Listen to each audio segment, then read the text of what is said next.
Pakistan stock exchange में कारोबारी रोज़ के चौथे दिन मुस्बत रुझान देखा जा रहा है। 100 इंडेक्स 1400 पॉइंट्स इजाफे के बाद 1,85,000 की बुलंदी पर पहुंच गया है। मजीद बता रहे हैं डॉन न्यूज़ के नुमाइंदे शफी बलोच। शफी बताइए।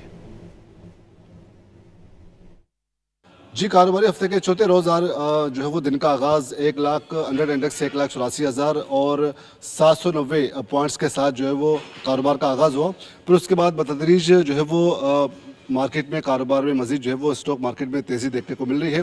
मुख्तलिफ सेक्टर्स में जो है वो सरमायाकार काफ़ी मुतारिक नज़र आ रहे हैं। इस पर बात करते हैं, हमारे साथ मौजूद हैं स्टॉक एक्सपर्ट अरसलान अहमद। अरसलान से बात करते हैं।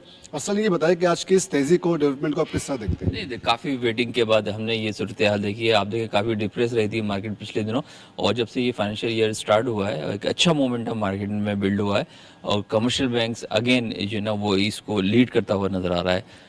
देखिए इश्यूज जो हैं सेटल होते जा रहे हैं। जो इन्वेस्टर का कॉन्फिडेंस था वो ग्रेजुअली बढ़ता हुआ हमें यहाँ पे नज़र आ रहा है। मार्केट में वॉल्यूम भी अच्छे आने शुरू हो गए, और आपको पता है कि ये ईयर एंड होने के बाद जो ईयर एंड की कंपनीज हैं उनके फाइनेंशियल रिजल्ट भी आने शुरू हो जाएंगे। तो ये आप समझिए कि वेटिंग था, और इसके बाद जो सिलसिला शुरू हो रहा है इसमें यही लग रहा है कि आने वाले दिनों में हमें मार्केट एक अच्छा जो है ना वो बूमिंग साइड पे आती हुई नज़र आ रही है। अनटिल अनलेस अगर कोई इश्यूज नहीं होते ईरान अमेरिका वाला, और उसके बाद देखें कि जो क्रूड ऑयल था वो भी $70 भी उसने ब्रेक किया है, तो ओवरऑल पोजीशन बेहतर होती जा रही है। इश्यूज रिजॉल्व होते जा रहे हैं।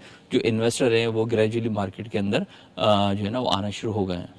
बहुत बहुत शुक्रिया। अरसलान के खत्ते में जारी कशीदगी में कमी और अमन की तरफ जो मामला जा रहे हैं, तो उसके असरात यकीनन दुनिया भर के स्टॉक मार्केट और पाकिस्तानी मईशत और पाकिस्तानी स्टॉक मार्केट में भी जो है वो मुस्बित अंदाज में जो है वो देखे जा रहे हैं। और आइंदा आने वाले दिनों में अगर यही सूरत हाल रही तो मार्केट में जो है मजीद तेज़ी का इम्कान है।